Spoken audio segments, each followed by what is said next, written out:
is going on, everybody? It is your boy, Matt Stingray. Thanks for checking in to the Rock the Watch channel. Guys, today we are going to take a look at the Seiko SPB179 Sumo Ice Diver. It's a very cool watch. But before we do that, quick wristwatch check. What am I rocking today? Today I am rocking my Omega Seamaster Professional 300. It's a cool watch, man. Hey guys, do me a favor, go over and check out rockthewatch.com. Got a lot of cool watches for sale. Link in the description below. Pick you up something if you see you're interested. You know, hey, help a brother out. So let's get this bad boy over the table and take a look at the Seiko SPB179 Sumo Ice Diver. And let's rock this watch.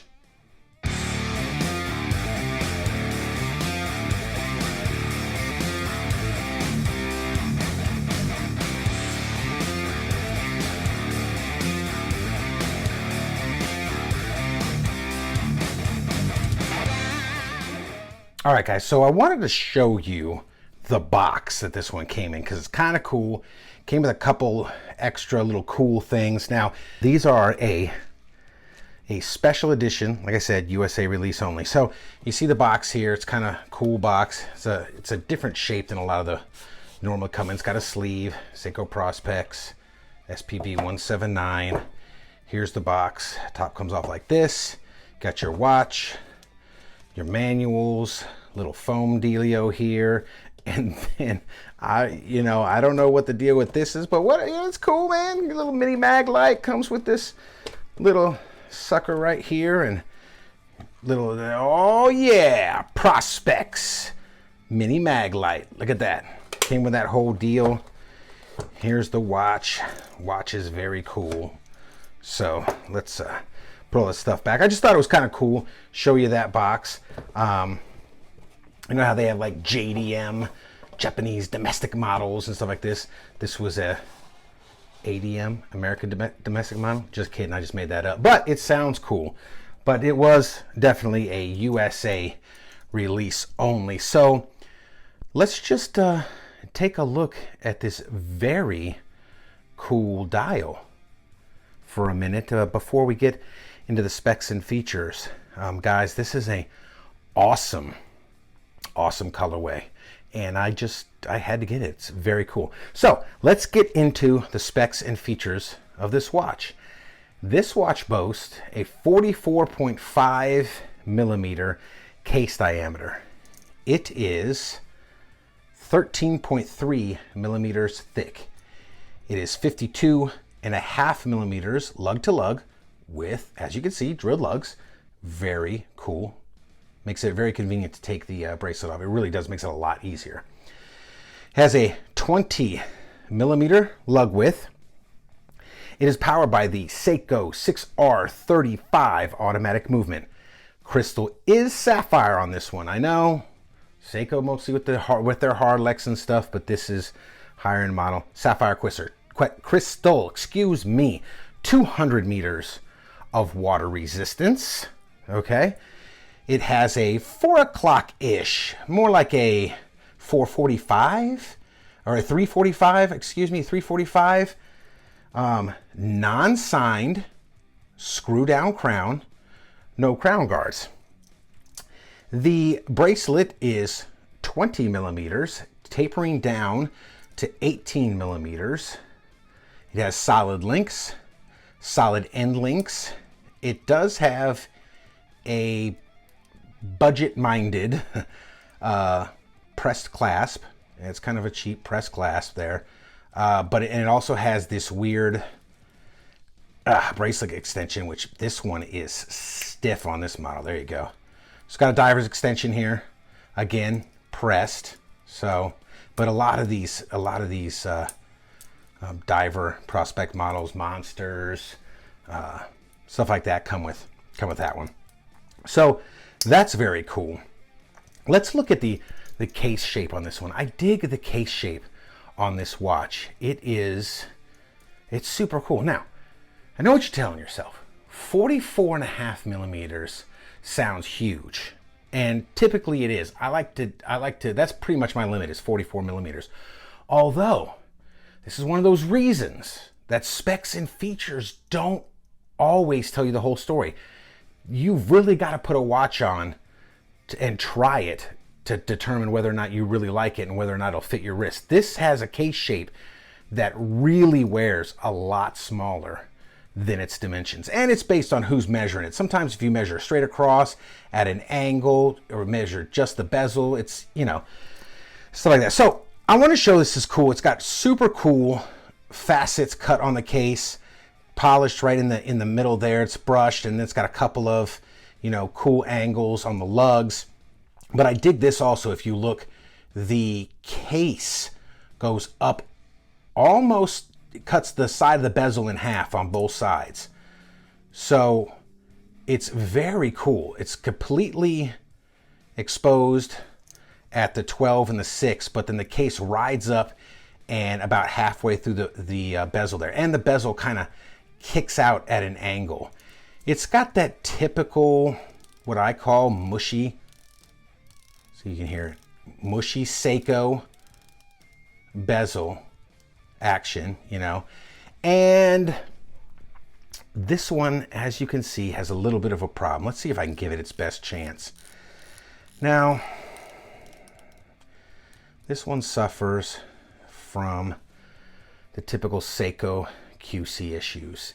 It is not lined up. Let me move that minute hand so you can see exactly what I'm talking about. All right, I believe on this one that the chapter ring is a little bit off. So as you can see, looks like the bezel and the 12 o'clock, that little line inside the 12 o'clock indice is lining up with the bezel, but the chapter ring is cocked just to the right a little bit. So, which is disappointing, because that bothers me, man. It really does. But let's look at, we'll kind of come back to that a little bit. Let's look at the dial of this one again. Look at that beautiful waffle pattern. And I don't know if you can see it. I'll try to let it catch the light. The bezel is this beautiful deep blue. And then the chapter ring and the dial are this gorgeous ice blue color. You got Seiko at the 12 o'clock, 3 o'clock date with a magnifier, which is pretty straight on this one sometimes. The Seiko ones are misaligned on that. It's got the Prospex symbol, automatic divers 200. And remember, gents, when it says divers, that means it is ISO certified as a diver. All right. So what?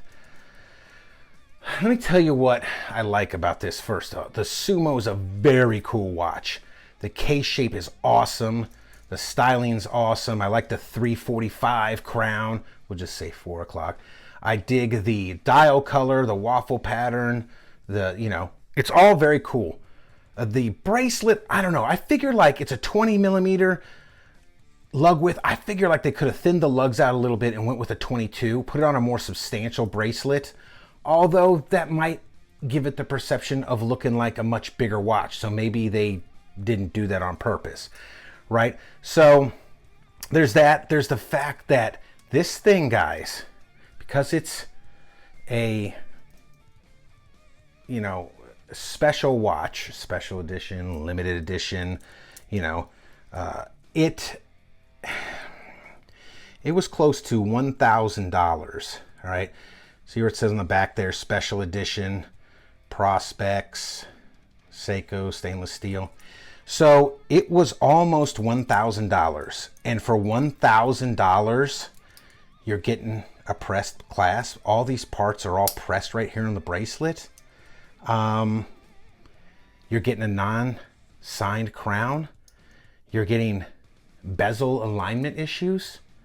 I'm going to do a video a little later talking about issues with Seiko and some of their, I don't get it with them sometimes. This has got their what do you want to call it? The bracelets held together with their, not split pins, but the pin and collar system, which isn't bad, But you figure at the $1,000 range, maybe you could throw a player a bone here, like get some screw pins in that sucker or something.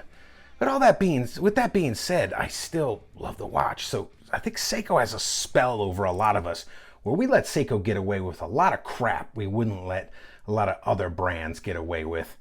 And you know, yeah, so let's see what it looks like on the wrist. Let's get this Seamaster off.